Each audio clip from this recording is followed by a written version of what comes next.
皆さんどうもこんにちは。本日は FastAPI のチュートリアルの実況を行いたいと思います。唐突にどうしたんだぜ。チュートリアルの実況。そもそも FastAPI って何か教えてくれ。FastAPI とは Python の Web フレームワークのことを指すよ。Python、Web フレームワーク。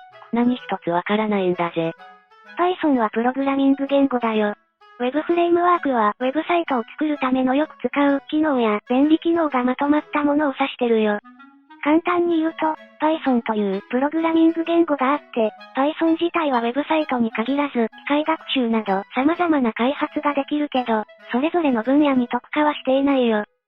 それを Web サイトに特化して便利な機能を集めたのが FastAPI などの Web フレームワークだよ。Web フレームワークを使って自分の作りたい Web サイトを簡単に作ることができるよ。霊夢のくせに博識だな。今までいっぱい Web サイト作ってきたのか？初めてだよ。は？これから作るんだよ。こいつ初心者のくせに偉そうに解説しようとしているのか。まずは開発環境を整えるよ。FastAPI を使うには Python が必要だね。必要なのは Python のバージョン 3.6 以上だね。自分のパソコンに Python がインストールされているか確認するよ。ターミナルから Python バージョンと入力するよ。Python 2.7.16 と表示されたな。これは Mac のデフォルトで入っている Python だね。バージョン 3.6 以上が必要だから、インストールするよ。Mac、Python、インストールと検索して出てきたサイトを参考にインストールしていくよ。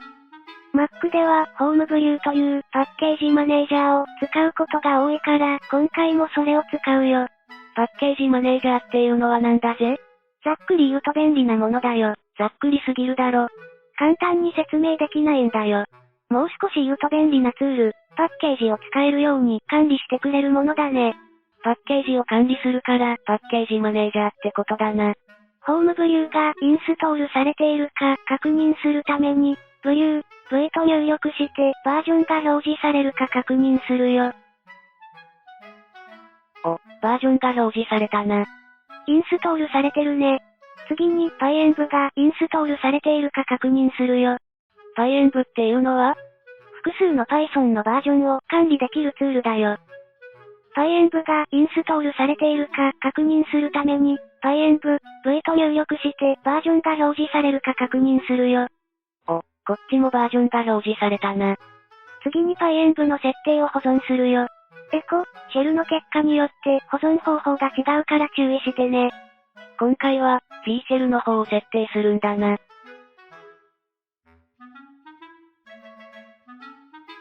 どうしたんだぜ？面倒だから飛ばそうかな。どうしてそんな判断になるんだよ。Python のインストールまで飛ばすよ。後悔する気がするんだぜ。まずはインストールできる Python のバージョンを確認するよ。PyEnv、インストール、リストと入力するよ。いっぱい出てきたな。最新のバージョンは 3.9.1 だね。PyEnv、インストール、3.9.1 と入力して Python をインストールするよ。時間がかかったから飛ばしたよ。インストールが完了したら Python のバージョンが 3.9.1 に変わっているか確認するよ。2.7.16 のままだな。あれ？さっきの設定を飛ばしたところが良くなかったんじゃないか？仕方ない設定するよ。設定しました。編集ご苦労さん。Python のバージョンはどうなったかな？お、ちゃんとインストールしたバージョンに変わったな。これで Python のインストールは完了だよ。ようやく本命の FastAPI に取り掛かれるな。そうだね。FastAPI のインストール方法は、pip、インストール、FastAPI と入力するよ。インストール成功したみたいだな。次にユビコーンをインストールするよ。インストール方法は FastAPI と同じく、pip、インストール、ユビコーン、スタンダード、と入力するよ。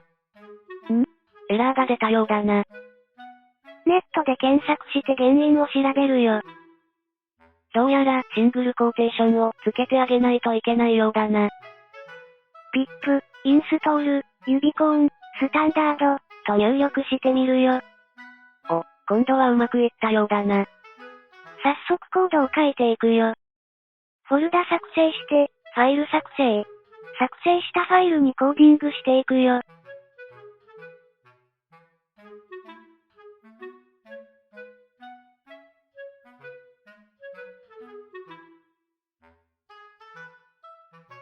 霊夢、まさか VI 使いだったとは。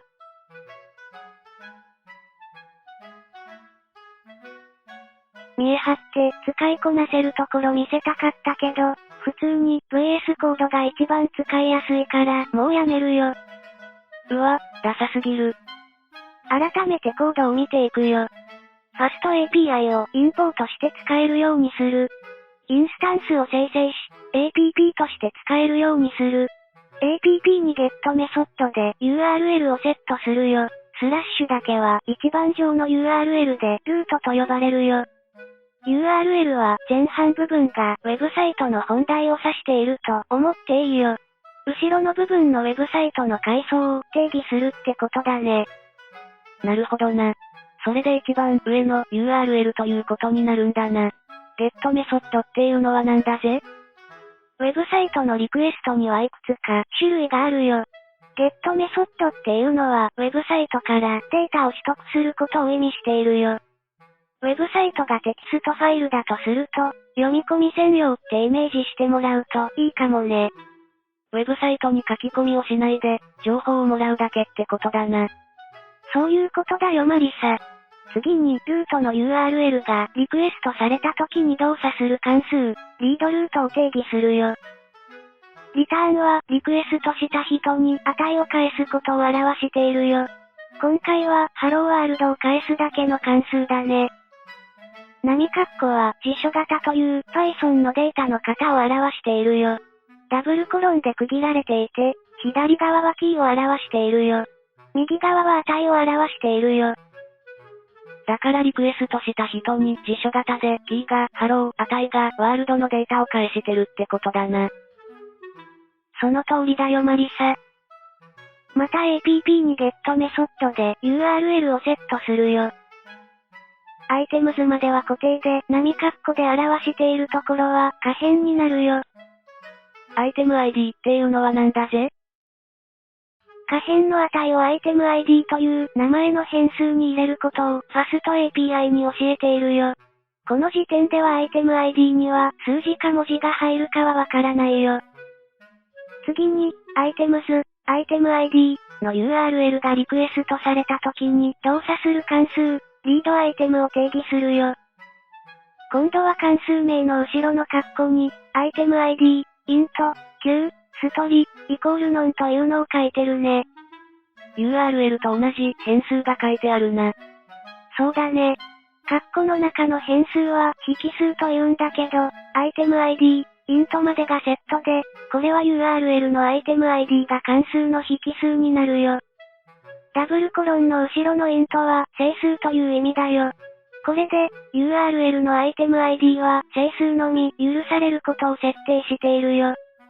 上の URL は許されるけど、これはダメってことだな。次の Q っていうのはなんだぜ？ URL には、ウェブサイトの階層を表す以外に、パラメータをセットすることができるよ。その情報を Q という名前の変数に入れることができるよ。ストリは文字列を意味しているよ。その後ろのノンはもしリクエストの時にパラメータをセットしていないなら、ノンが Q に入るってことを意味しているよ。つまり、Q、ストリ、イコールノンはパラメータは文字列で、値を入れても入れなくてもよくて、値を入れていないなら、ノンが勝手に入るってことを表してるんだな。その通りだよマリサ。この関数はリクエストされたアイテム ID と Q をそのまま返すだけだね。これで今回のコーディングは完了だよ。もう終わりか？ウェブサイトを作るって難しいと思っていたけど、10行ほどしか書いてないじゃないか。そうだよ。すごく簡単に作れるよ。そうファスト API ならね。ドヤ顔して言うな。お前がすごいわけじゃないだろ。それじゃあ実際に動かしてみるよ。実行方法はターミナルで、指コーン、メイン、APP、リロードと入力するだけだよ。何か動いてそうなメッセージが出てるな。これだけでウェブサイトが立ち上がるのか。簡単だね。それじゃあサイトのリンクをクリックするよ。http:127.0.0.1 8000は自分のパソコンを表しているよ。この URL はアイテムID にリクエストを投げているってことだな。それで、リードアイテムが動いてアイテム ID と Q を返しているから、画面に表示されていると。完璧だよマリサ。試しに、アイテム ID を、7、9を、テストにしてみるよ。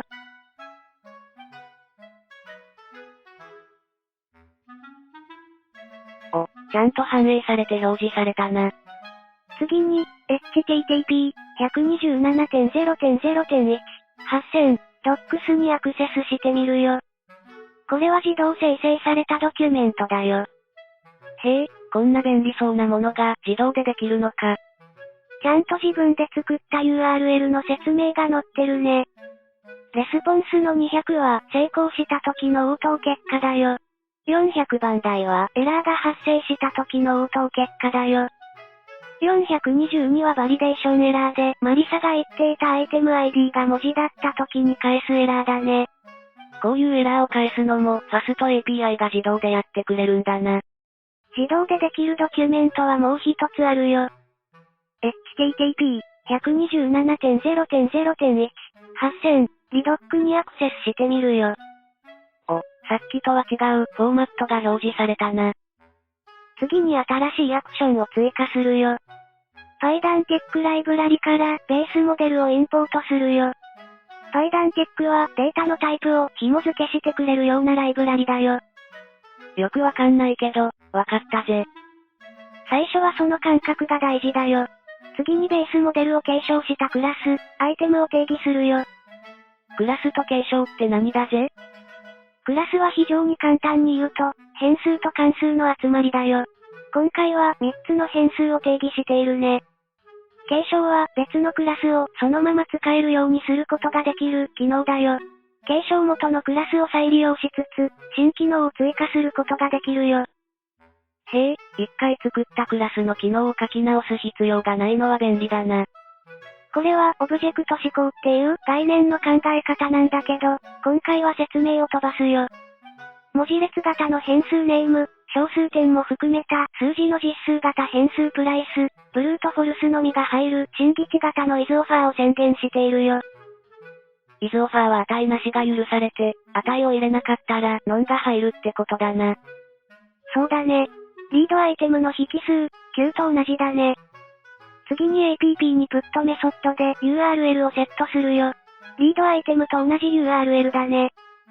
プットメソッドは初めて出てきたな。ウェブサイトに書き込みするリクエストか？どちらかというと更新するリクエストだと思った方がいいのかな？次にリクエストを処理する関数、アップデートアイテムを定義するよ。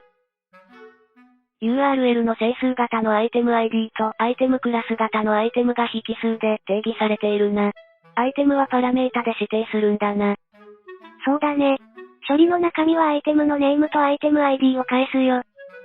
説明がなかったけど、クラスの中の変数はドットを使えば値を使えるってことだな。そうだね。ここでターミナルのコマンド、指コーン、メイン、APP、リロードの、リロードが役に立つよ。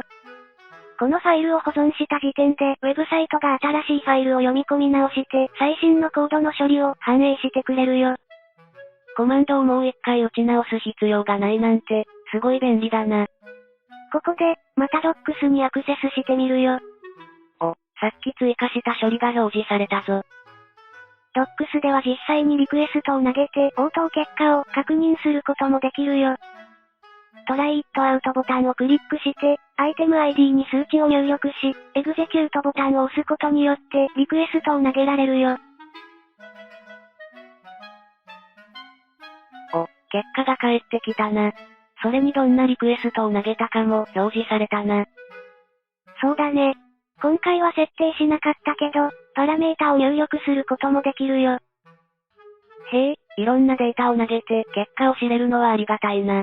作ったウェブサイトがちゃんと動くか気軽に確認できるんだな。そうだね。でも本格的なテストは自動でしっかりやる方法もあるから、そっちを使う方が便利だよ。今回は FastAPI の概要の紹介だから、やらないけどね。次回以降に期待だな。もちろんリドックの方も更新されてるよ。しっかり、アップデートアイテムの方も表示されたな。今回は紹介できなかったけど、便利な機能がまだたくさんあるから、また今度紹介するよ。これもテスト同様次回に期待だな。最後に、開発に便利な機能を紹介するよ。